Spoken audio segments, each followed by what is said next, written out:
Hello, my snacks. Welcome back. My name is Jack, and this is a cat. Let's jump straight into the stories today, beginning with this incredible twist of logic that, if it's true, anyone who's played Call of Duty yearns to start World War III. I broke up with my boyfriend over the most ridiculous thing. Okay, obviously, I know the breakup wasn't because of the argument itself, but because of his insecurity and the things he said. But the argument that led to this was so stupid. So I'm a 24 female and I have two TVs set up in my living room. With my ADHD, it's hard to me focus on one thing, so I usually play a game on one TV and have a show or a movie playing on the other. And when my now ex-boyfriend, 26, who we'll call James, joins me for gaming, we each play on one of the TVs. Now note, James doesn't and didn't live with me. Now I'm a big fan of The Sims, and before anyone says anything in the comments, I know it's better on the PC, but I don't have the money for a PC that would support any games, let alone The Sims.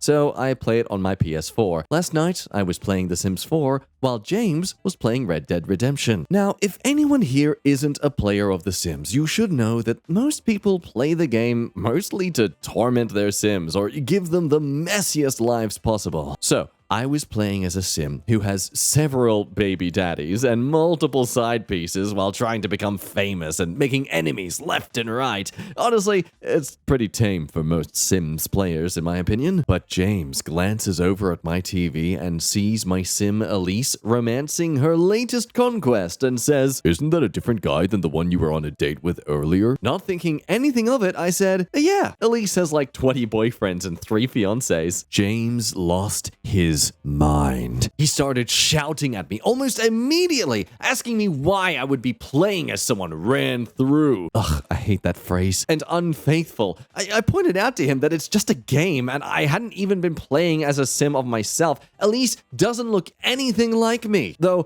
I fully believe this argument would have been insane even if the Sim looked exactly like me and had my name because, you know, it's not real. James said none of that mattered because only a whore would be playing a game where you can do anything you want and make their character a passed-around slut. He started calling me a cheater, insisting I must believe cheating isn't wrong if I play The Sims like this instead of making faithful characters. I told him that was the dumbest thing I've ever heard, because I'm terrible at de-escalating things clearly, and pointed out that making loyal, nice Sims with good morals was boring because half the fun of the game is causing drama. Then I said it was ridiculous to assume I was doing any of the things I have my Sims doing because, one, I don't like drama in real life, and 2, I'm a homebody, and I don't like interacting with people too often, so when would I be meeting all these people I'm cheating on him with? And 3, there is literally a man locked in Elise's basement that spends all his time making paintings and selling them to fund her lifestyle. And if he's worried about me cheating because my Sims do it,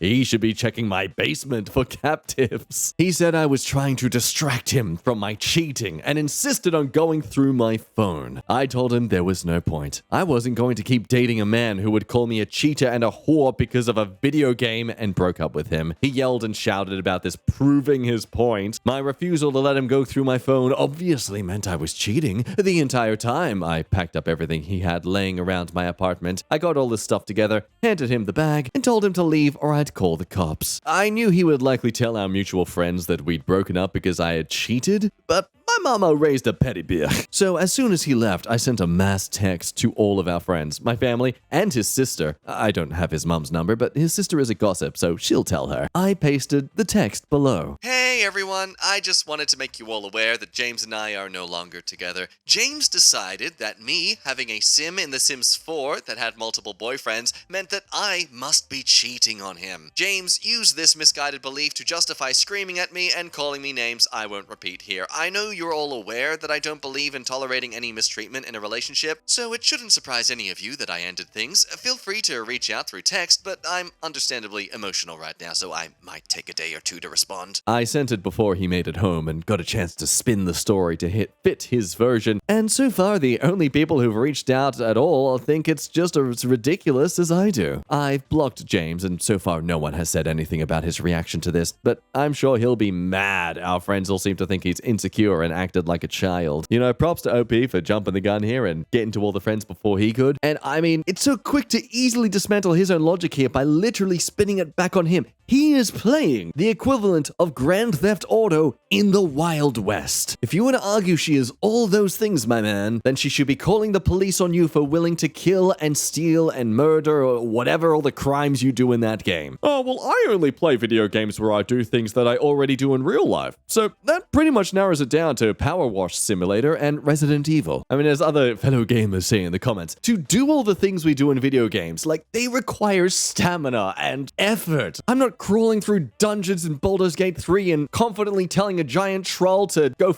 frick itself because I want to be in that situation in real life. We play these games with crazy drama and violence because there's no consequences, not because we actually want to do those things. I don't play Minecraft because I actually want to be in the wilderness and have to literally punch trees with my fist to survive. I bet he plays Carmageddon. May God have mercy on the poor pedestrians he's going to cross in real life because he's obviously going to smash them for points. My roommate started walking around our home naked while my boyfriend was over. I am still in whiplash after what happened last night when my boyfriend came over. For some context, I've been renting this room since January, so I'm still fairly new to everyone's routine. I have a total of 3 other housemates. Now, for the most part, everyone is very respectful of each other's space, privacy, boundaries, etc. That's why I still can't believe what occurred last night. I had my boyfriend, Ricky, over because it was his day off and we just finished working out and had dinner together. We were trying to find a good movie to watch. Ended up watching Spaceman. It's absolutely amazing. 10 out of 10. The roommate in question is Callie. Her room is directly across from my room, with the bathroom right between us. The first half of the issue starts when my boyfriend goes to use the bathroom. Right as he's leaving, she's trying to open the door and says that she left her glasses inside. Now, she is only wearing a towel wrapped around her because she showered not too long ago. This is important to the second part. So Ricky gets out quickly and comes back to bed with me. He tells me about it and I just brush it off because the towel was wrapped around her. No big deal to me, but keep in mind that she's nearly walked in on me before when Ricky was staying over. Like, the door is closed, but she knocks and doesn't wait for an answer and tries to open it. Now, the second part of the incident is when I have to use the bathroom. We're watching Spaceman and I have to use the bathroom an hour in. As I'm leaving my room, I see that her door is cracked and I barely have time to react when she also steps out of her room wearing nothing. The towel that was wrapped around her prior was now only hanging in front of her. I fully saw her breasts and pubic area, so I know she wasn't wearing like Skims or something. She sees me, says,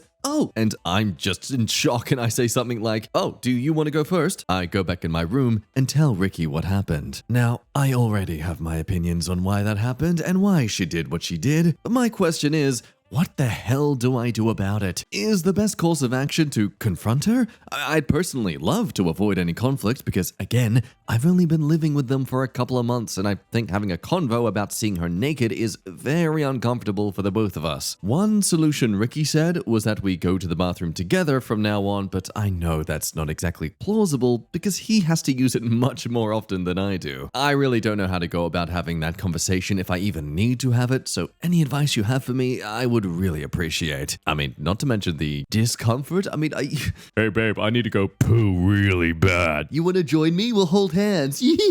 Another question too. Is it wrong for me to feel like she's possibly doing it on purpose? She has made it clear she's very single and described my boyfriend as her type, white with tattoos and in the Navy. She talks to our other roommate how she's been striking out and hasn't been laid in a while. There's a lot of other context where she's said notable things about me and Ricky that had me scratching my head. So that's the main question here. Is Callie trying to encourage your boyfriend to cheat, or is she just the pseudo-nudist type who's very comfortable in their own home? Anyway, there's some interesting suggestions as to what to do here. Some say to send out a group chat like, "Hey, can we all agree when one of us has guests over, we all remain clothed in public areas?" And then if she flashes your boyfriend successfully, ask him to shout, "Oh, gross!" to embarrass her into cutting it out. Though I love this scenario more. Tell him to just start laughing. And don't stop. Act like he's trying to stop to say something and just keep going. If it draws others' attention and someone gets there, he just explains as loudly as possible what happened. If there is anything in the world you know she is insecure about, he can add that at the end. Some are even, I don't know, maybe just projecting their own perversions, but theorize that because your boyfriend hasn't said anything more than just letting you know it's happening, that apparently he's clearly deeply into it. I mean, if he is really into you, he would tell her to put some clothes on or just ignore it entirely. Yes, because this guy having the foresight not to try and rock the boat of his partner's new living situation totally means he wants to cheat on her the moment he can. At least that's how I interpret it.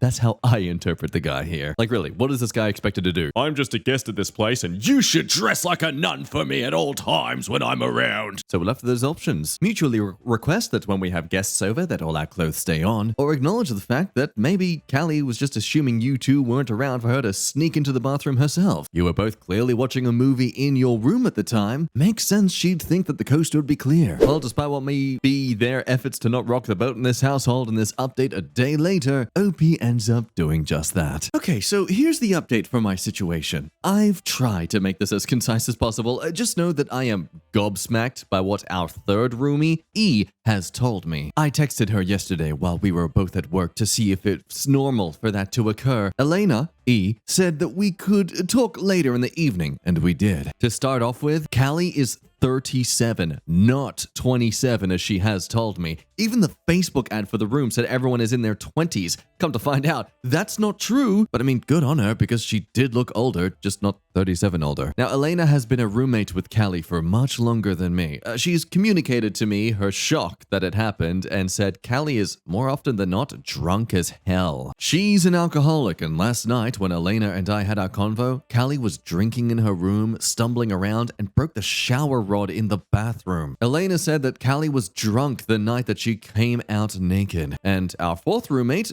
Tyler, who is a male, also saw her naked when she was going into the bathroom because he was in the kitchen. Now, from what he said, he has never seen her exposed like that, since Callie, Tyler, and I share the bathroom. So no, her being a nudist is not a thing. Elena also confirmed that what happened was not a normal experience and that she had never seen Callie this bad before. Some things Elena mentioned also point to Callie being low-key a pick-me. Elena has said that whenever she has a conversation with Callie, she's always talking about these potential guys she's talking to. These sailors who are hitting her up and lots of military guys in general. I noticed this as well when she talks to me. She has asked me to set her up with Ricky's friends and coworkers, but she was adamant about not seeing these two single coworkers. In a comment I mentioned how they're local, a Hawaiian and Filipino, but she denied them because, well, I like my men white.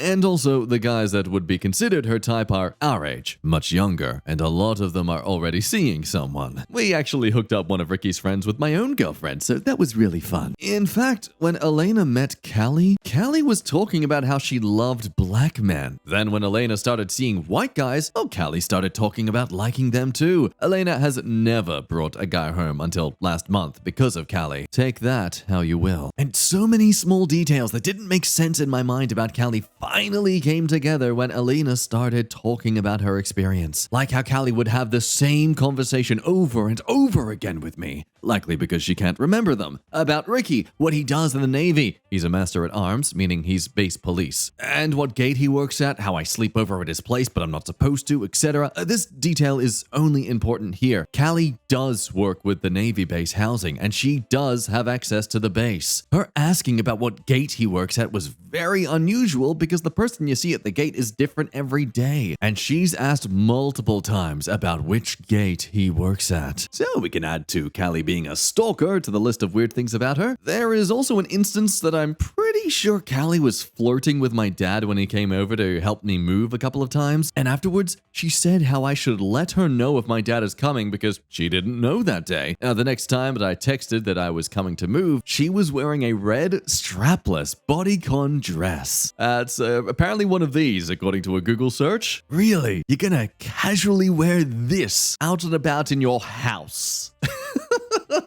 Elena also confirmed that she remembers that and also thought it was weird because that's not what Callie usually wears at home. Everyone tells me my dad is a good-looking guy, but I just don't see it. Elena, who's been renting here the longest, has said that she is able to kick Callie out, but expressed that she feels bad due to her not having anywhere to go. After confiding in Elena, she's agreed to initiate the convo about what happened the other night. Perhaps I will update on that later if it's substantial enough. Now, for the people saying I'm insecure or trying to be controlling, I am comfortable and confident in my relationship and body. Both Callie and Elena wear what's considered as tight or revealing clothes with no bra, occasionally when Ricky is around, and I have no issue with it. I've never made it a problem with them or Ricky. He is always respectful to them. The issue is with the fact of nudity, when she has never done this before according to Tyler and my own knowledge. I am not objectifying nor sexualizing her body by expressing my discomfort. The whole reason why I left my prior living situation was because my old roommate, someone I trusted and lived with, had taken advantage of me when I was inebriated. When I saw her naked, I was in a shock that was similar to when I was assaulted, and I just backed out of there as fast as I could. I have told Callie what happened to me, so she knows the situation. And of course, for those saying to have a threesome, Ricky has been very clear he is not interested in that with anyone, and I do not see myself consenting that I'm seeing as I'm straight. Maybe it's some of y'all's wet dream, but we can live without it. Thank you very much. So ultimately, inebriation and alcoholism or not, it's clearly a case of disrespecting the people in your house, and without prior thoughts and arguments of this being someone who's just comfortable with their body in their own household, well, I think it's fair to say this here, that it's a consent issue, not prudishness. Neither OP nor Ricky consented to seeing nudity. But what do you think about that? Because I guess, end of the day, a body is just a body. I feel with the day and age where we're always expected to have an opinion on something, that goes with even the most minute things. Like, are you uncomfortable with this person being naked in front of you because you feel like you're expected to give them some sort of approval? Why do we have to feel like it's an insult for you to just not react to someone suddenly having their bare chest in front of your face? It's all just flesh and ligaments after all. But to that, I think this comment makes a great point, where they themselves are a person who performs at gigs a lot. And for them, it's very uncomfortable when people just straight up flash them on stage, because they don't consent to it and they can't really just leave. Like, they've got to do their job still. And another important point too is that for many people, showing off their body isn't just an expression of freedom or just comfort. For them, it's a fetish. It's a kink thing. It's basically the most tamest form of exhibitionism. And personally, I think that's where I stand about this, that there's too many people who get off on showing off their bodies that I can't defend those who just show off their bodies all the time as just expressing their comfort. Like, no, you're clearly using me as a way to feel arousal and pleasure. Like, no, I'm not consenting to being a part of that. Next story. I kissed my friend's boyfriend. How can I prevent it from being weird between us? I met my friend Kelly 6 years ago. Kelly is a super sweet girl. She started dating Matt 4 years ago. Matt, who was in the military full-time, switched to part-time. Honestly, I'm not sure how that works, but he's now part-time in the military while also having a full-time job, which led him to move to a different state. They have been in a long-distance relationship for the past year. Coincidentally, I got a job close to the same city as him. My friend asked him if I could stay at his place until my lease officially starts. It would only be for 2 weeks, from the 3rd to the 12th. Now, during those few days, I started to realize that we have an amazing connection. We engaged in playful banter, and on Sunday, I opened up to him about one of my insecurities. He provided me with reassurance and support. Out of nowhere, I kissed him, but he pushed me away. I apologized profusely, and he said it's okay, acknowledging that he might have given me the wrong idea. He made it clear that he loves Kelly and would never cheat on her. I told him that I understand and that I love Kelly too. I didn't say this, but I momentarily lost control, like as if a ghost possessed me for 5 seconds. You don't understand. It wasn't me. I don't want to be responsible for my actions. Sorry, I don't mean to be judgy too quickly, but come on. Tell me you're someone who clearly blames the alcohol when you be an a-hole when you get drunk. Now, since then, he has been avoiding me, mainly staying in his room after work. Before Sunday, we used to hang out and do things together. He would show me the city and recommend good places to eat, but now it's like nothing. I don't think he has told Kelly yet, but I'm wondering how I can prevent things from being awkward between us. I don't think he will tell Kelly. So essentially, this woman has gone through the experience that personally I believe every young man goes through at some point. Someone you already found conventionally attractive turns out to be a nice person to you too, and provides the bare minimum of a good friend. Well, Well, I guess you're the love of my life now. Come here, you. I mean, not gonna lie, I kind of pity the OP because you don't fall for someone so quickly like this when they give you just the basics of respecting your personal issues and being friendly without having a lot of bad luck in dating or just relationships in general. It's why they say the bar for men to date is so low because so many women experience abusive partners. Meanwhile, for guys, the bar is so low for women to get laid that, well, he either goes home to do it with a starfish or with his hand. You know, at least the starfish is something different. But I digress. So people in the comments are trying to give the OP some sense of clarity here. Well, he's not going to interact with you more because he's probably scared that you'll tell his girlfriend or that she'll assume it's more than it actually was. I mean, you really put him in a terrible spot. To which OP asks, well, should I talk to him and reassure him that I won't say anything? No, because that doesn't mean anything. The best thing you could do is confess to his girlfriend, but even then at this point, if he didn't tell her, then she's gonna be a tornado of emotions. Now, thankfully, OP agrees with this. Best to keep her own mouth shut in regards to telling Kelly, with ultimately the comments saying that, yeah, just maybe distance yourself from both of them for a while. Just give them space to breathe, because at this point, it's just gonna look like you're chasing after him for him, not to put water under the bridge sort of thing. Is that the right saying? So thankfully, OP is moving into their own place on the 12th, and it seems like things will be resolved then, right? Well, 4 days after moving out, OP's back again, clearly still craving all the attention and fun time she had with her friend's boyfriend. I haven't talked to my friend's boyfriend Matt in about a month now. We both live in the same city, but he ignores all my texts. I've given him space, but it's just weird to live in the same city and not say anything. Now, I can't determine what city they're in exactly, but I think any of us who have friends in this city can totally understand the idea of being in the same city but not actually, you know, hanging out or fully always being responsive. This does not sound absurd at all. It's a city you live in, not a small neighborhood suburbia. So yes, once again, people trying to bring her some dosage of reality, that it's only weird if you make it weirder. Like, you just want an excuse to talk to him. Stop texting him. It's inappropriate. To which OP exclaims, well, even my friend said she doesn't know why he's been avoiding me. She doesn't know about the incident, but I've apologized and he said water under the bridge. Yeah, that's the saying. Well, so there you go then, OP. He's let you know it's water under the bridge. He's not trying to make a big deal of it anymore at all. Neither should you. But of course, OP, being like a guy who doesn't understand the word no, can't seem to comprehend that he's avoiding you because you forced yourself onto him. If someone doesn't answer your texts, you need to leave them alone. Otherwise, you're being a creep. Leave him alone. Others adding another great point that just because someone or people accept your apology doesn't mean they will have that same relationship or impression of you before the situation happened. Again, this seems to be another case where you have screwed up in a sense and you don't deserve their forgiveness or that kind of thing. You just, you screwed up, accept it, move on, give them their space, leave them alone. Anything you try to do interacting with them is just going to make their impression of you worse. But okay, despite OP deciding to concede finally, but then with her last text she sent him is, hey, sorry to bother you, do you know any good lounges around? It's understandable that many can assume that she's just trying to see if there's any part of the door still cracked open for her to take another shot. Scott meant to say that she isn't fooling anybody and she has no business with him except her own desire. Poor Matt, that's such a terrible position to be thrust into. To which I kind of have to argue that it's really his own fault at this point. Sure, he's not the one who made any moves, but he's also the one omitting this information from his own partner. I understand not wanting to be that kind of person who gets in between a friendship, and especially when you're established long distance, it's really he said, she said. But end of this day, I think it's a morals thing. I morally would feel inclined to tell my partner right away instead of omitting it out of fear that my partner might believe their friend instead, assuming the friend tries to twist it in a way that implies that Matt actually wanted to kiss her. Also, as far as the story goes, this boyfriend is the only friend or relationship that OP has in the city she's moved to. I don't exactly blame her for kind of wanting to stick with him and wanting to keep the fun times of hanging out and exploring places that he was originally doing with her, let alone the fear that if he does tell him, Kelly, that what happens to her friendship with Kelly? What if he tells her in a way that makes her come across more of an a-hole than she was actually being in the moment? Will he point out the fact that OP was very apologetic for what she did and that it actually didn't mean anything? It was just a sort of instinctual movement. It wasn't something she's actually trying to do. She's not pursuing him as an actual boyfriend. Ultimately, I believe this story started as you're the a-hole, but now I kind of think everyone sucks here. Let me know what you think, though. I just think there's a lot of aspects of this that deserve more consideration than what most of the comments are giving. But anyway, with that said, we'll end today's video there. Thank you, though, for watching. Make sure you stay hydrated, and if you can't find any water nearby, it's because Crimson Revolutionary has all the water. Get him! Get him! Get the water! Steal the water off him, folks! Kill him! Get him! Get the water! Bye.